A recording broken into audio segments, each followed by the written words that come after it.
All right, thanks for joining us at Big City Chefs Online. My name is Tom Stieber, CEO and co-owner of Big City Chefs. And just a reminder, you can watch us on Food Network.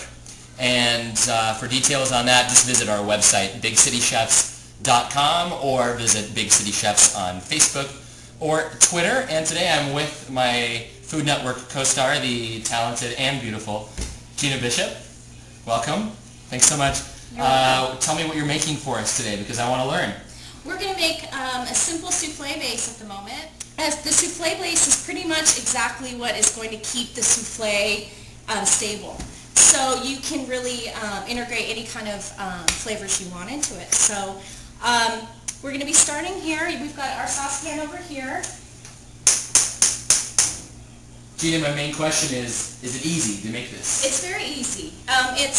It's all about technique, and I think as long as you have your technique down, which I'm going to be showing you here, you can make it happen. Yeah, we're just going to go ahead with this. Fantastic. Yeah, I'm going to first I'm going to start with some. I've got our small saucepan going, and I'm going to add some 3 tablespoons of flour and some milk, and we're just going to thicken up that milk with the flour pretty much. You can make sweet or savory souffles. This is going to be a sweet one. So we're going to be adding some sugar here in a minute. As soon as this comes up, I'm just going to turn it up just ever so slightly. We don't want to be scorching the milk. We want to be careful that we don't catch on the bottom of the pan. I've got a really heavy bottom sauce pot here, which that is going to help. You don't want to use anything that is too really thin aluminum or anything like that. You want to have something that's quite... Okay, so now we've got this nicely incorporated and nice and thick. Now here I've got 4 egg yolks, and of course when making your souffle too, you can definitely keep your whites when you're separating, because we're going to be using our whites for our lightening of the souffle with the egg whites. So here I have only yolks, and I want to be really careful with our heat here because we don't want to end up with scrambled eggs. We want to get this to get nicely incorporated just like we do milk. We don't want to get too many lumps of. So here, I'm going to turn the heat off, and I'm going to add our eggs. So the thickness of the flour and the eggs cooking in the souffle, that's going to help with keeping things nice and stable. And now I'm just going to kind of cook it until the eggs get pale. Very, very carefully. Because we want to cook out that rawness of the bright yellow egg. We want to get it to be nice and pale. And as you can see, I'm not stopping. And I'm trying to get in all the corners. How long? Here's our flame right there. I don't have very much. And how long will you be whisking this for, roughly, till we're... Not very far. Yeah. We're almost there. Okay. And it does seem a little loose right now, but it's gonna cool down slightly. And again, as it cools down slightly, it'll thicken. Okay, everybody, now we're gonna finish with just a little pinch of salt and some vanilla extract. Yum. Yeah, because you always want to add a little pinch of salt to, a dessert because it, heightens the flavor and balances it out really well. Okay, now we're finished. All done. Fantastic. Now that by itself could just make a fine warm custard almost, couldn't it? Almost, but it won't taste that great. Okay. So, well, you'll guide us through the rest of it. What do I know? Okay, so now we have our souffle base finished, and it's nice and hot, but it's really important if you're not going to be using it immediately, that you put a little bit of butter on top. And what does that do? Well, it prevents the skin from forming. Okay. So you can kind of just move it across the top. Okay. So here we are. We're finished with our souffle base. Easy enough. That was great. So then what's our next step? Our next step is preparing our souffle. All right. I like the look of this. This looks like, it looks almost like you're a professional chef, Gina. What do you know?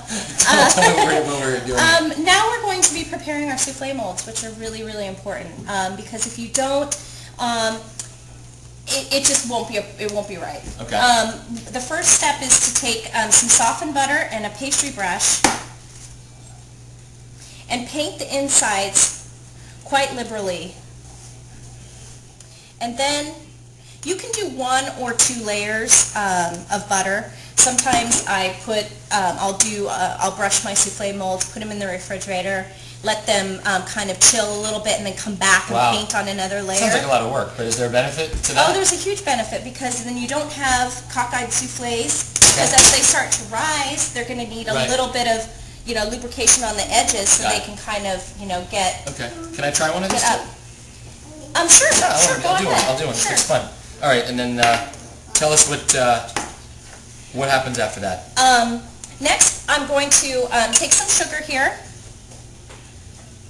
and I just take, a fair amount. And the great thing is we're going to kind of recycle as we go along. And this is going to add like that nice chewy, crusty texture on the side of the souffle as it rises. So, and of course it's going to add that sweetness and flavor. Alrighty now, so now we have our molds painted here.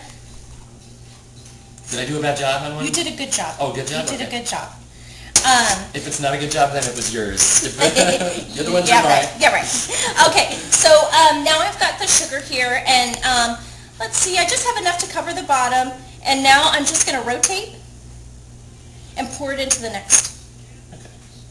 Okay. All right, great. So, tell us what we're doing next. I see you've got a little Ting Kwang Ha. Yeah. Or passion juice. Passion fruit juice. This is a great little extract. You can use any extract that you want to infuse flavor into your souffle. I love tropical flavors, though.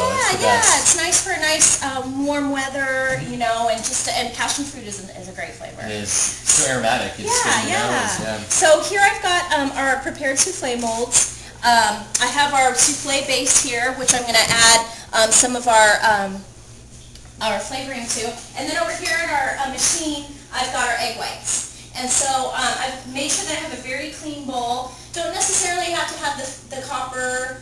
Just make sure that you have a really clean bowl. So I have 5 egg whites. I'm going to mess with it and try to get a good flavor. I've made drinks out of that too, like cocktails. Yeah, I'll bet. There's all kinds. Oh man, smell that. I like to finish them a bit. I like to take them and then finish them by hand.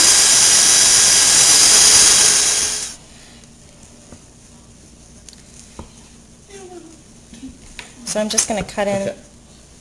Want to keep. Fold that in nicely. Yeah. Yeah, keep the integrity of the. Great. But obviously you don't want to overmix those egg whites. No, because they will fall flat. All right, Gina, these look beautiful. Thank you. Yeah. And so we want to fill them pretty high, right? So that we'll get a nice big puff on top? Yeah. Great. Then you just want to take your finger, your thumb, and kind of rub it around the rim to make it nice and clean. You want to make sure that you just don't have, because you're serving these in the same dish. So you want to make sure the outsides are nice and clean. So now I have them here, and I'm just going to put them into our 350 oven, preheated oven. And for how long are we going to have those? Until they're done. Okay. Ooh. Wow. Beautiful. And you just dust them with a little powdered sugar. Be good and Get them now. passion fruit souffles. All done here. Thank you so much, Gina. You're welcome. Can't wait to sink my teeth into that. So. You're welcome. All right. Well, we'll see you all next time. Thanks so much for checking in with us, and we'll see you next time on Big City Chefs Online.